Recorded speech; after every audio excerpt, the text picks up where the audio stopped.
We will start with discussing the OSI model. And how many of you know the OSI model? Yeah, Ken. What's the OSI model? It's a guide to make hardware and software for the networking industry, and it's a model that has 7 layers that would make everything function with networking. Right. Networking is a fairly complicated thing. I mean, there are 2 devices that need to communicate, and then you got to send a message across some media to the device, and obviously the message goes as zeros and ones, and at the other end that message has to be understood by these people. So do you think it's too bright? Should I make the light a little dim? Would that help? Yeah. Okay. So that's what the whole networking is about. Now, if we were to just leave that whole thing as one single block, it would be too big to understand and troubleshoot and to comprehend everything. So what they've done is they've broken this up into 7 layers, really speaking, to understand it better. And what they told is that as long as you have one layer, it can interface with the top, anything you design in one layer, as long as it can interface with the top layer and the below layer, it'll work. So you don't have to worry about the whole networking end to end. All that you have to worry about is your layer functionality and make sure it's compatible with the top layer and the lower layer, and it works. Now, obviously, that is a long 7 layers. So how many of you know all the 7 layers? Application, presentation, systems, transport, network. Yeah, he said application, presentation, session, transport, network, data link, and physical. Yeah, absolutely right. So everybody can read this? Now there's another model, and this is the OSI 7-layer model. And obviously there are ways to remember this because the order is important as well. And in some of the networking courses, the order is actually tested. And that order is, if you remember, all people seem to need data processing. There are also other ways to write it. Please do not throw sausage pizza away. So whatever works for you and whatever is easy for you to understand, but that order is important. Now each layer has a function, right? The application layer is what interacts with the human beings. So we are sitting right up here. We interact with the application layer, right? Is that okay? Now, below that is a presentation and session. In the real world model, the presentation and session and application are all combined into one layer, which is called application. And when I said real world, what I meant was that this OSI model is actually a theoretical model. It's not a practical model. It's not used in daily life. It's used for people like us, for understanding it better, for understanding the model better. But basically in the real world, you have something called a TCP IP model, or it's also called the DoD model, the Department of Defense model. Are you okay with this? And that has application, transport, internet, and network access. Basically, how you access the physical media or the network. So these are the 2 models, and as you go through the models, each layer has a function. How many of you know some of the functions? I hope you can read that, or it's too small print. Anybody has difficulty reading can come closer. Basically, the application's job is to interface with the human being, and there are millions and millions, or actually maybe trillions of applications out there, and for anything there's an application. And now that you use the smartphones, you probably know that there are apps for just about everything you can think about, right? You want to go to a store to buy an item. Well, guess what? You take out your phone, take a snapshot of the barcode of that, and your application automatically tells you where else is this item available close by, and what price is it available. If you are taking a flight, your app will tell you if your flight is on time, if it is late. So there are apps for just about everything you can think about under the sun. You have your flashlight as an app, which is actually a good app. It's very useful at night. Okay, so there's a crazy amount of apps out there. So these apps are what we interface with, right? On your cell phone, you open up and you use an app, right? So we interface with the apps. That's right up there. Then you come to presentation and session. Basically, presentation is formatting the data, right? We use so many different formats. You got a Word file, you got a PDF document, you got a whole lot of other documents, and you can start to mix these documents. You can start to take data from one, put it in another, and same with pictures. There are a number of different formats, GIF, all those type of JPEG. So all these formats and aligning these different formats in the different order is what that layer does. Then you come to session. Session layer's job basically is to start a session. Session means a communication. So it says, let's start talking to each other. And then it maintains the talk. It wants to make sure that the talk is going on. Suppose you don't talk for like 2 minutes. Then it's going to say something's wrong with the session. So let's drop the session. Let's close it out because apparently the two people have finished talking.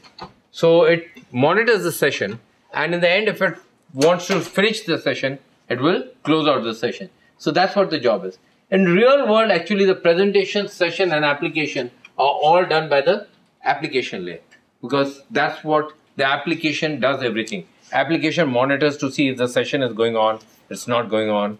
All that is done by the application layer. Are you okay with this? Now you come to the transport layer. Can somebody tell me what's the function of a transport layer? Ports. Pardon? Ports.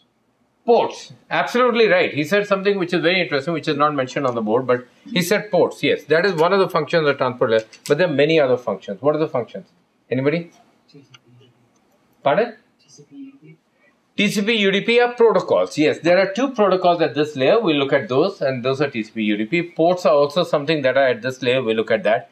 But there are some functions of this layer, and that's what I was asking you.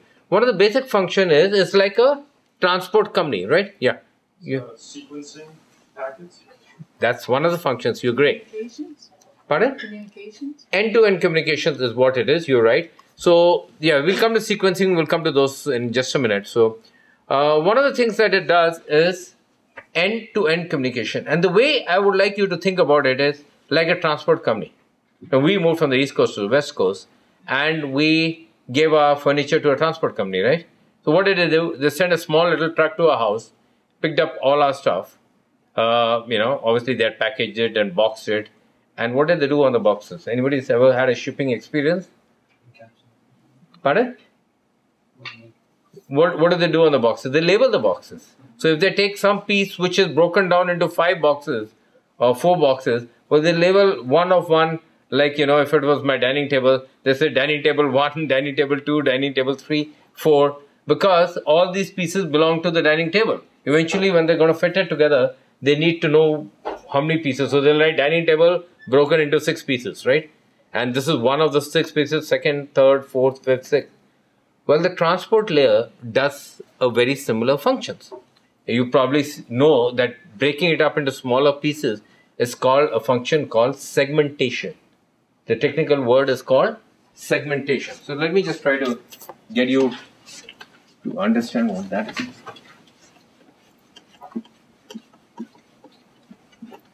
Okay, so we have this, let's say this data that's to be sent. No, that's not right. We have this data to be sent. And what we do is it's too big to be sent in one piece, so we chop it into 4 smaller pieces, right? And each piece we label. So now I have 4 pieces, separate pieces that I've got to send, right? Now each piece also needs to know where to go. So you put something called headers on it. We'll look at that in a minute, okay? So these are the 4 pieces that have to go. So I break them up into pieces, I label them, and then I send them on the way. You all saw the movie, right? Warriors of the Net. What did it show you? The process. The packets, they label them like with the header and control information. You're right. It put a separate information on each packet, but those packets went in different directions. Some went underwater, some went, satellite, wherever you could send them. And that's what happens in real life. I mean, there'll be congestion, there'll be stuff going on the way, and not all packets are going to reach at the same time, right? They may reach out of order. So at the other end, because you want to put them back in the same order, so you will wait till the packets come in sequence, and then you'll put all of them together as 1 to 4, and then give them to the upper layer, okay? So before you send them to the upper layer, you'll wait for all of them to come, and then you'll put them together, and then you'll send them to the upper layer, okay? So that is what sequencing is called. So you segment it, break it into smaller pieces, you sequence it, just like this, and send it. There's another very important function of the transport layer, and that is flow control. Now, flow control simply means that if I'm throwing my friend, say, tennis balls or something, and he's catching, we're just playing catch practice. If I start to throw him at 20 balls a second, he's not going to be able to handle that much, He's able to handle maybe 10 a second or 5 a second, but not 20, 30 a second. So if all of a sudden I start to throw faster, and or I put an automatic machine that starts to throw it at him faster, he may not be able to handle that much, right? So he's going to start to drop them. Now, in real world, that's what happens. If one person can send data to the other person, and the other person, for whatever reason, cannot handle the data, or there is some traffic flow on the way, it takes the data longer to get to him, and he has to process the data. Well, guess what? Then the other end can tell me, and each person has something called a buffer. Buffer is nothing like a big basket like thing you can think of, big bag, where this extra balls can start being stored in that, because he's not able to process them all. So he's just storing them in that box. Now, when that box starts to fill up, it comes to 70% full. He's going to shout out to me and say, DJ, slow down. I can't handle so fast. Okay, guess what? I start slowing down now. Then his bag gets empty because now he's able to process it faster. He says, okay, DJ, you can start faster again, I can handle it. So that is what they call flow control. And it happens by something called acknowledgements. When I send him a packet, I send him a pack like 50 pieces at one time. He's going to say, send me the 51st piece, okay? And along with that, he's going to give me how much the window size, how big a window does he want. He send me the 51st with 10 block of 10. Just send me 10 at every given point of time. Then when I send him those 10, he's going to send me the 67th or whatever the number is. And then now you can send me a block of 20. So now I can send him 20 at one time. Are you seeing? That's what is flow control. It's nothing but two people talking to each other and saying, slow down, or you can send me more. And it happens automatically. So the windows keep changing dynamically depending upon the congestion and the flow. So all that happens at the transport layer. So it's a fairly important layer. Not that any layer is less important or more important. Every layer is important, but transport has a large function to play. The next is network layer, or what they call the internet layer in the TCP model. Anybody knows the internet layer, what it is supposed to be? Responsible for routing the information. You're absolutely right. Responsible for routing the information. We haven't discussed what functions each layer will do in terms of equipment. We'll look at that in a minute. But yes, routing is a layer 3 function. And they're called layer 3. Why? Because they go from bottom to top. So, if you look at this, in the OSI model, this is layer 1, layer 2, layer 3, layer 4, and 7th layer is the application layer. So when we say layer 3, it's basically from the bottom up, and the network or internet layer is the layer 3, okay, for the OSI model. In the TCP/IP model, it's not layer 3. But because we use OSI model for most of our talking, we really consider it to be layer 3. Okay, what's the basic function of this layer? IP addressing. Absolutely right. That is a great function. It's called IP addressing. IP addressing is nothing but analogy would be a post office. So you need to write a letter to a friend who's say in China. What would you do? You would write the letter, put it in an envelope, and on the envelope what would you do? You would write his address, maybe a zip code with that, put a stamp and put it in the letter box, right? Now that letter eventually reaches China. How it reaches, you don't know. You're not concerned with it. But there's a lot of process that makes it reach China. And that process is similar to the internet. When we have a packet to send, you saw it in the movie Warriors of the Net, you put an address label and all and send it. It goes through certain things like a proxy and a firewall and all that. We will get to that in a minute. But then it gets onto the internet. And then it goes to the internet all over the place and reaches its final destination, wherever that is, China or wherever. So that's how it goes, right? This process of sending a packet or sending a letter from one destination to another destination is called routing. Okay, you're basically trying to route the letter or route the packet from one place to another. And you probably know or don't know that letters don't go straight. It's not that the Monterey County Post Office is going to send the letter straight to China. It doesn't work that way, right? It goes from here to probably San Jose. San Jose, it doesn't go to China again from San Jose. It goes to probably Texas, which may be a hub. And then from Texas, it probably takes a flight out of the country or wherever. So there are various mechanisms how it goes. And same with routing.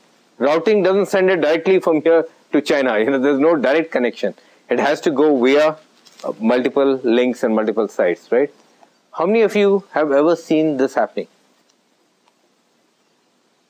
Have you seen your letter, how it goes to China? Or have you seen a packet, how it goes to China?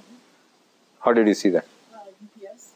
Just kind of watched it, checked it. UPS tracking shows you that right now it is sitting so and so forth. But unfortunately, the bad thing that UPS doesn't do is that it doesn't give you a nice graphic map and say, here's the map and here it is. It says, yes, it is lying in San Jose right now and it's waiting to be delivered from San Jose to the Monterey Post Office, which will happen in 24 hours or whatever. But yes, that's the way. How many of you would like to see a packet happening? We're going to pause now and look at how a packet happens, okay? So give me a second. You can do it with me actually. All of you can go and you logged into your computers. I'll give you a few minutes, log in quickly. It's fun to do it. By the time, before you do it, think about one thing. Do you know of any foreign site outside America, which is hosted outside America? You see, a lot of sites that you may think of which are foreign are actually hosted in America. So I want a website that is hosted outside America. Anybody? Christian, do you know any Canadian site or something that's hosted outside? I have one site. Any site that is outside America, not an American site. Yeah, see, BBC is also hosted in America. So, okay, all of you just type in dnsstuff.com. www.dnsstuff.com. This is the site, it will come up. Is everybody able to see that? Now in this, there is something called trace route in the middle. And here, let's put a simple one right now to start with, and that let's put google.com.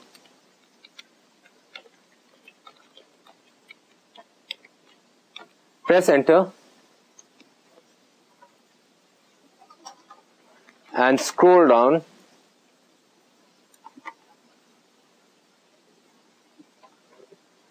So we are seeing that the packet went from here, it went to somewhere, the planet, and that was another place, soft layer, and eventually it went to Google.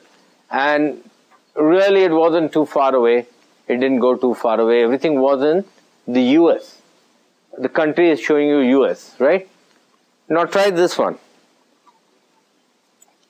Or I can do it for you.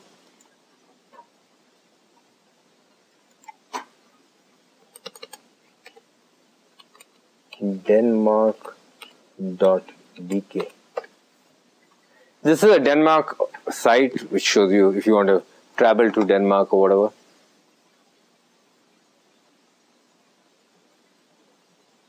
Okay. I'm trying to keep it so that you can see it. If you notice below, after the US, it went into Denmark. The DK shows it went into Denmark. So first it went through a number of routers in UK, in US, sorry, and then it jumped to Denmark. So, and then eventually at the end, a firewall stopped it, so it didn't respond from the firewall. Now, what is this happening? What are we trying to do here? Obviously, we're trying to see the path, right? It says trace route. We're trying to see the route that the packet is taking, and we're trying to trace that, right? That's what we are trying to do. That's what the function of this thing is. But how does it work?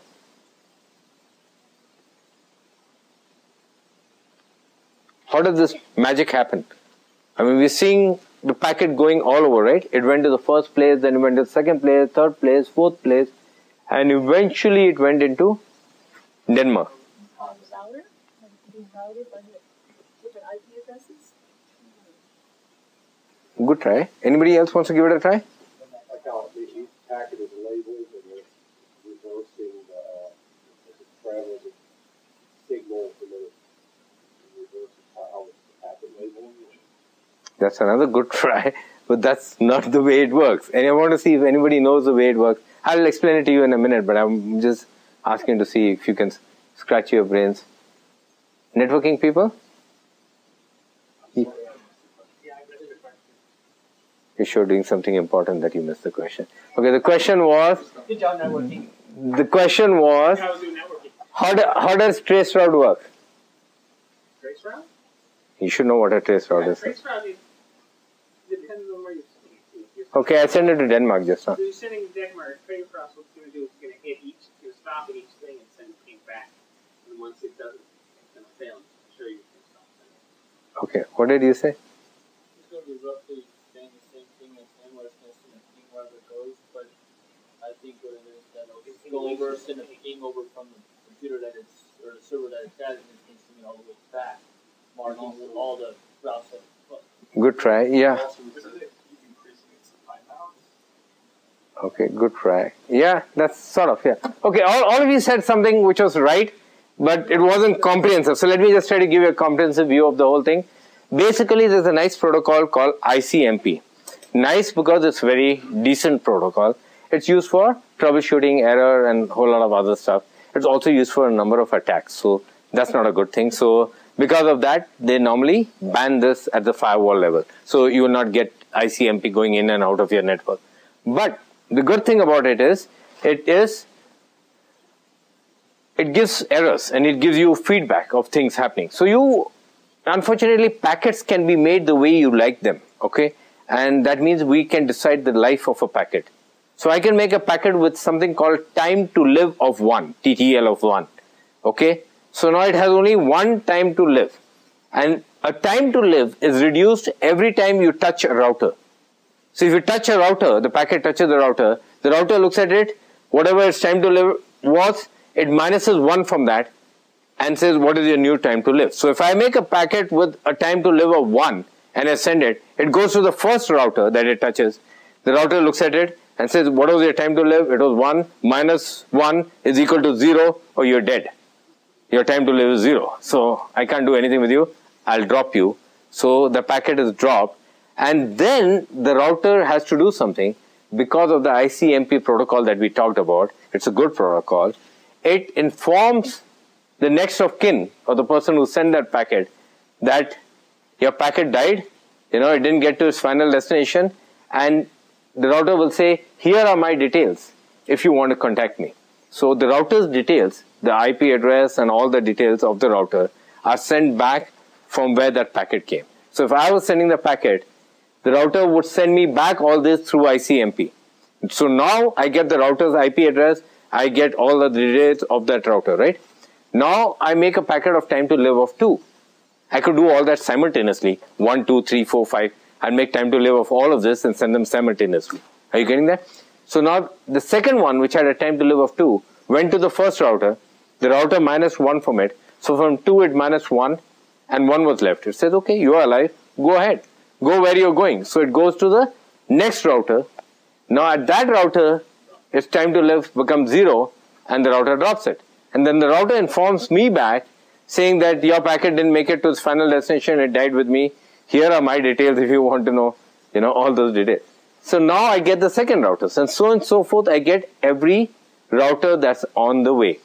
And that's how you see this. But you see how quickly it happened? It went to Denmark.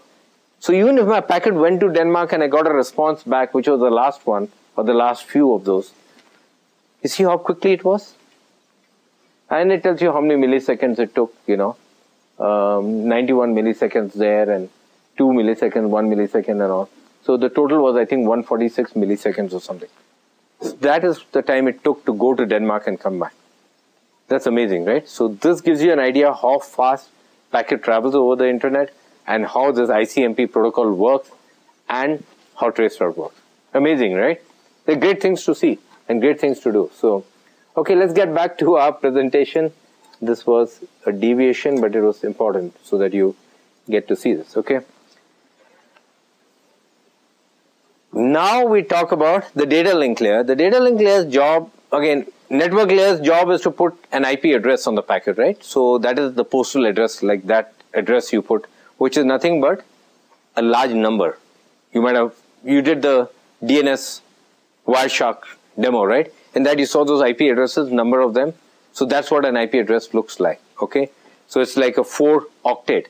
It could be like 172.16.30.10, something like that. It has 4 octets that it is, okay?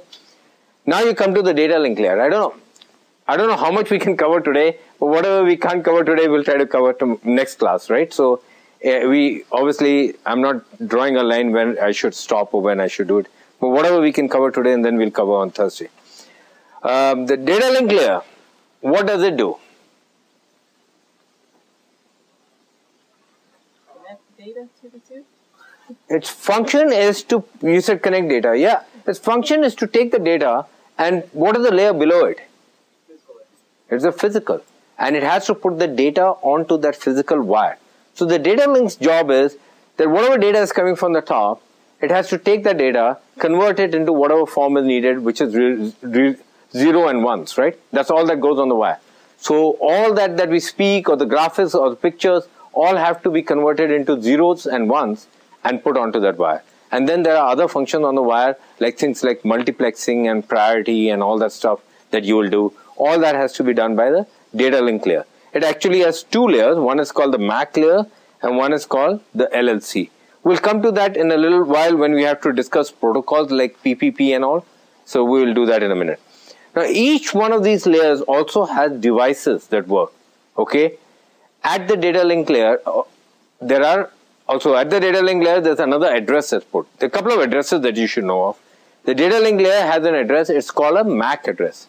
It's an address which they call a hardware address, they call it the burnt-in address, they call it the whatever. So it's supposed to be an address that cannot be changed. It's on the NIC card, right? But don't fool yourself. You can change that address all day long, okay? There are very simple software tools that allow you to change the address. Okay, so you can change that MAC address to whatever you want. Although it's physically supposed to be that you can't change it. It's something that the manufacturer gives to you, and it's given with the NIC card. So there's an address at the data link layer. There's an address at the network layer, which is called the IP address, which is used to route the packets, okay? And then at the transport layer, there's an address which is called port addresses. You remember in the Warriors of the Net movie we saw? The firewall was allowing only 2 ports in. Anybody knows what the ports were? 80 and 25? Yeah, it was 80 and 25. What does 80 stand for? Web, HTTP web. HTTP, web traffic. And what does 25 stand for? Mail, okay. Now, mail has 2 functions. One is to send and one is to receive. What does SMTP stand for? What did you say? I said SMTP, within mail, there are 2 functions. You can either send a mail or get a mail. So each one uses a different protocol. Yeah. Single mail transfer protocol. Yeah. Simple mail transfer protocol. Yeah. Simple. Simple or single? Simple. Simple. Yeah. It is to send. What I would like you to remember is S you can remember for sending. The other protocol is called POP3. POP is for receiving. SMTP is for sending. Okay. So whenever you send mail, you'll use SMTP protocol. Whenever you get mail, you use POP3. They're just some protocol names that you should know. It's good to know them, okay? And again, at the data link layer, you have a device called a switch. And we're going to talk a little bit about what switches do and all today, because this chapter actually is a sort of introduction to the whole networking. And because I don't put any prerequisites for this class, I expect people to know some part of networking. So if you don't know networking, it's very essential that you get to know it at this stage, because unless you know what a network is, you can't protect the network, right? Unless you know what devices are there, you can't protect those devices.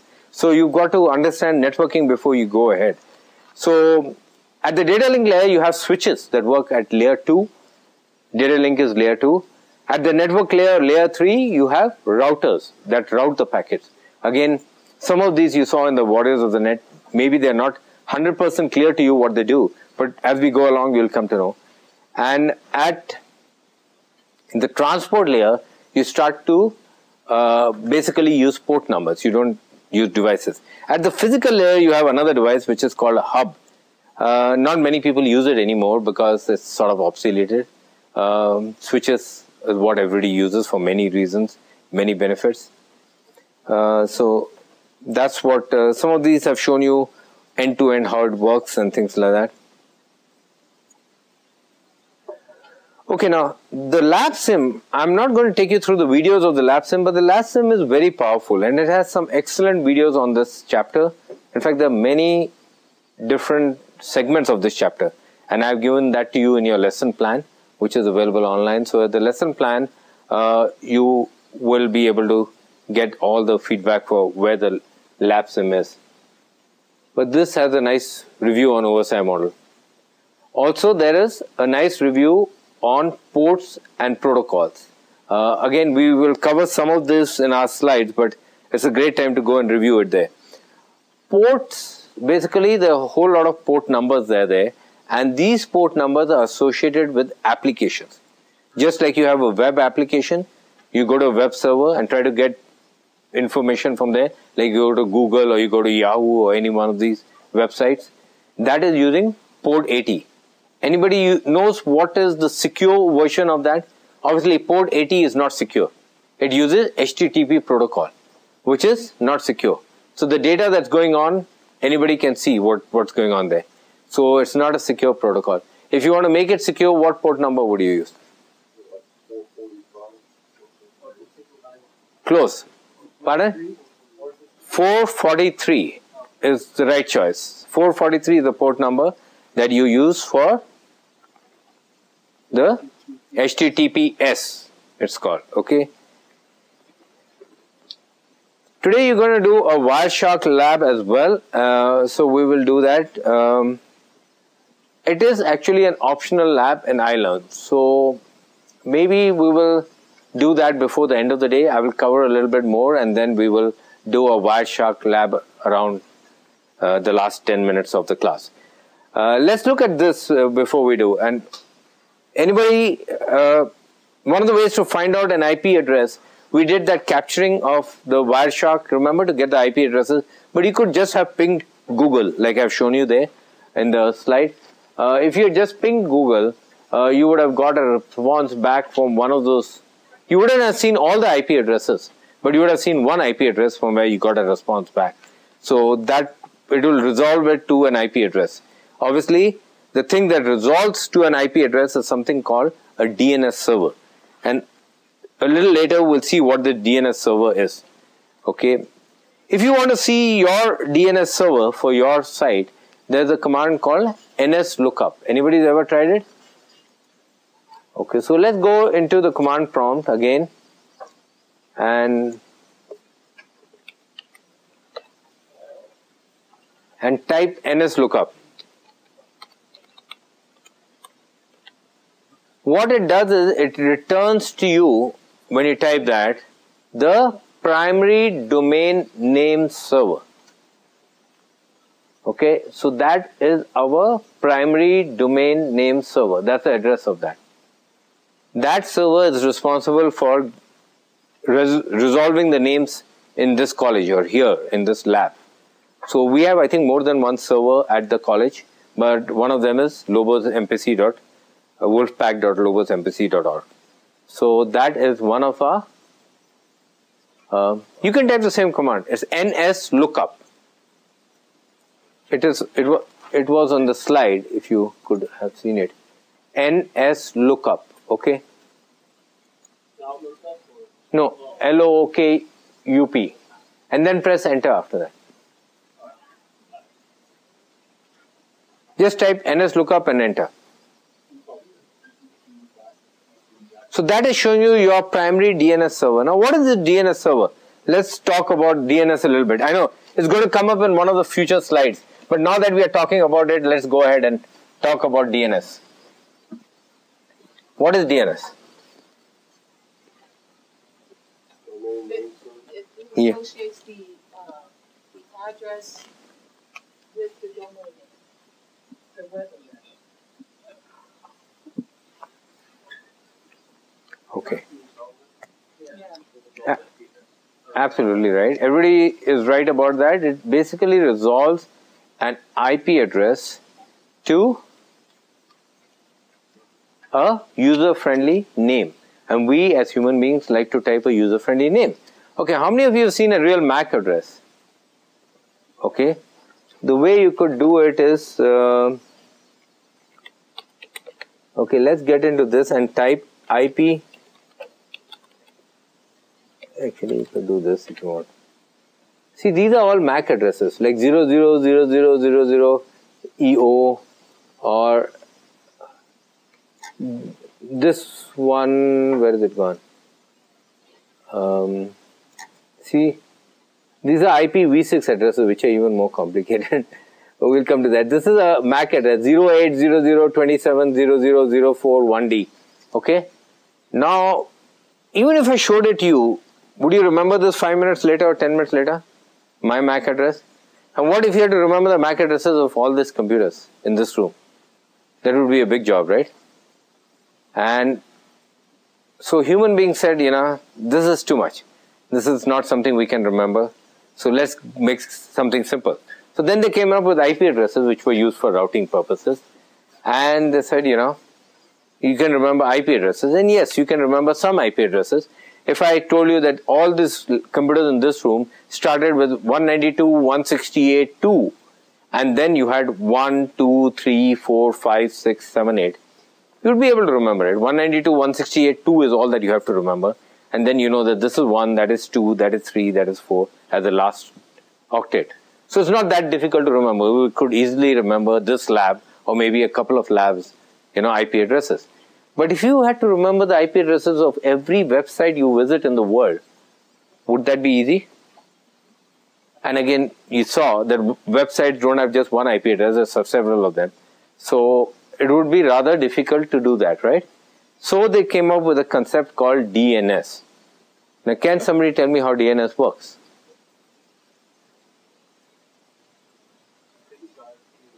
Yes, sir. Basically translates the characters and numbers, right? Easy to remember names. Right.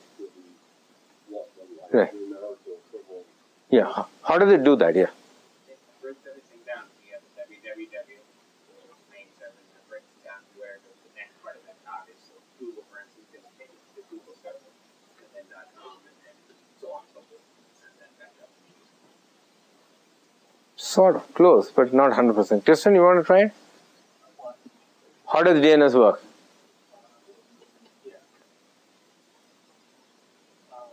Basically, it takes the name and then changes them to IPs and he said breaking down www. Yeah. Okay, so I have a computer, and if you ever do a server class, how many of you have ever done a server class or plan to do a server class here at the college? Windows server class. If you do a server class, the server can be made into a DNS server. So the Windows server can become a DNS server by just, there's a role, and you can say, make it into a DNS server, and it becomes a DNS server. Now, obviously, at that time, what is happening? Are all the IP addresses and names of all the websites in the world being put onto that? How does it work? There's levels. So it goes from one DNS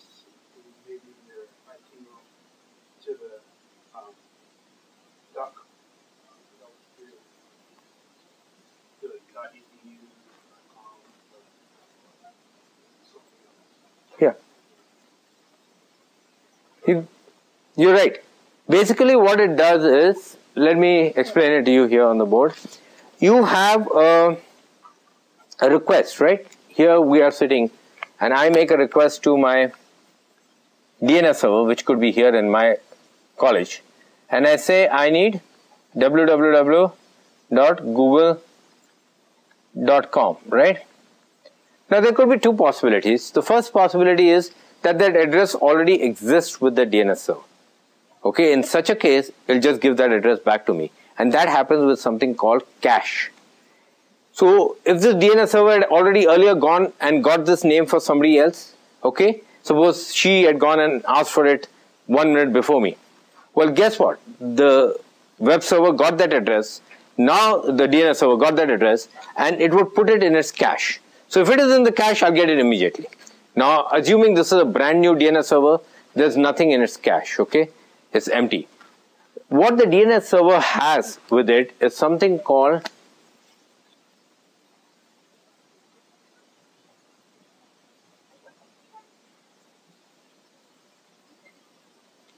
every DNS server has something called a root hints file. If you go to the DNS server properties, you'll see there's a file, very small file, and it has something like 15 addresses, which are the addresses of the root servers. Okay, the way DNS works is that there are root servers, or what they call a top level. And under this root servers are, these root servers are .edu, .mil, okay, all those .com, .org, and so on and so forth, okay. Even there are some countries, like all the countries, .au is for Australia and so on and so forth, okay. So these are the top level domains, and that is the root server, okay. So you go to the root server, and the root server will say, and actually there are a couple of root servers here, and the root server stands for a dot, okay. And you go to the root server, and the root server, there are about 13 addresses or 15 addresses here, like I told you. So you can choose any one of the address and then go to one of these root servers. And actually there are many root servers, but normally you'll just put the addresses local to you here, okay, in the DNS hints file. And once you go to the root server, you ask the root server, hey, I'm looking for www.google.com. And the root server says, I don't know the whole thing www.google.com, but I definitely know the .com guy. He's my top level domain and he's attached to me. Actually, many of these root servers host the top level domains. They actually have the top level domains within themselves. So I have, although I've put it as separate, but they're basically the top level domains are part of the root servers, and most of them. So it says, I know the .com guy, here's the .com guy's address. So if you want, you could go to the .com. Many times, if it is already with the root server, then he'll say, I know under .com, there are a whole lot of companies, right? One of them is Google. So he could actually give you the address of Google directly, because the top level domains are with the root servers, okay? So he'll give you the Google address and he'll say, here is the referral to the Google address. So what he's going to give you? A referral, which means nothing but I'm giving you the IP address of Google, go talk to Google. Are you okay with this? Now this guy goes to Google and he says, somebody sent me to you as a referral. I'm looking for www.google.com. Can you help me? And Google says, yeah, I can help you, because that is my web server and he is directly attached to me. I have a lot of web servers. One of them is www. Okay, I have a number of servers, one of which is www, so it is attached to me. So now here is the IP address of www.google.com, and then he gives this referral back to me to this DNS server. And then the DNS server says, okay, now I have the IP address of www.google.com, right? Finally he got it. Then he sends that back to me. Are you seeing the process? So there's a lot of work that goes on to get one IP address. So that's why they like to cache it. There's actually a more intelligent way of doing this. which many companies do, but you need to get permission to do it. And that is, you give it to your ISP. So if we have an ISP here, say for example AT&T or something is my ISP, if I'm a small company, I will talk to AT&T and say, hey, can my DNS server forward any questions it gets to you, and then your DNS server can respond back. Because 90% of the time, your DNS server will already have that information lying with it, right? Because somebody or the other would have asked for that information in the last one day or so, and it would have kept all that information, right? So that information, because of it already being there, you don't have to do any work. You just have to give it to me, right? And if you don't have any information, something new has come, then your server can always go and get it. Your servers are fast. In fact, the ISPs have fairly high-speed servers, right? Unlike us, our server may not be that high speed. So that is what they call split DNS actually. Sometime you will hear this term, but basically here's your firewall, okay? What you have is an internal DNS server, and then there could be an external DNS server, which could be an ISP server, for example. This is our server, okay, MPC. Are you seeing? This is connected to the network. And this guy is connected to the internet. Does that make sense? So what we do is, whenever we have a request, we give it to our DNS server here, MPC, and it forwards the query to the ISP. ISP, if 90% has the data, it'll just send it back to him and we'll get it immediately. You see that? It's quick. You don't have to do any name resolution. And if it has to do, then it'll go and do that, all that resolutions. You remember? We talked going back and forth. So it'll go and do all that back and forth with that domains and get me the data that I need. But you don't have to do any work. So yeah. Where are the root DNS servers at? Now that's a very interesting question you asked me, sir. Do you want to see where the root DNS servers are? Would that be of interest to you? It's not a part of this course, but okay. Because you all are so interested in that, I will show it to you. I had sort of anticipated this question for you. So I think one of my future slides is this. That is where the root DNS servers are.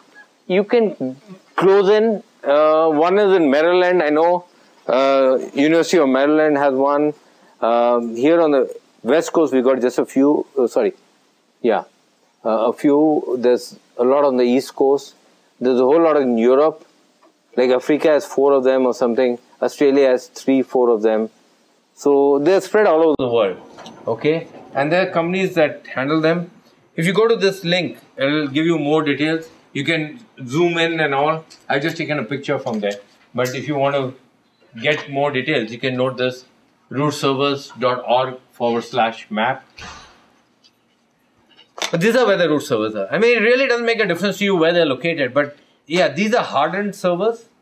In fact, if somebody tries to attack them, these are the ones really hardened up. So they were attacked once in, I think, 2002, and a couple of the root servers went down. And after that, they really hardened them up so that you can bring down the root servers. Okay.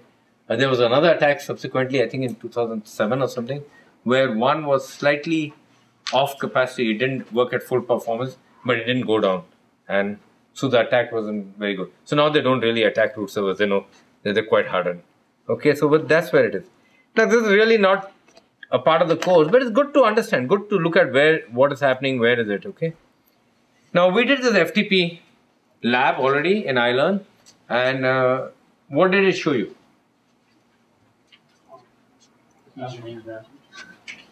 It showed you your username and password was very easily captured, right?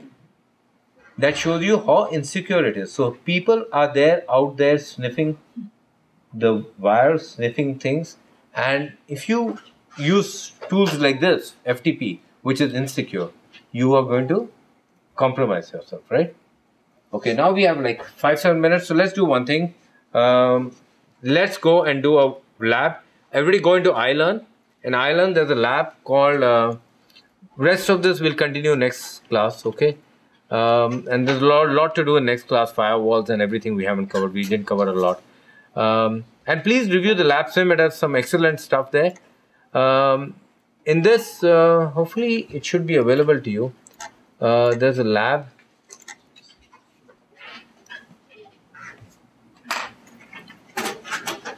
Also, I noticed a number of you have started the team discussions.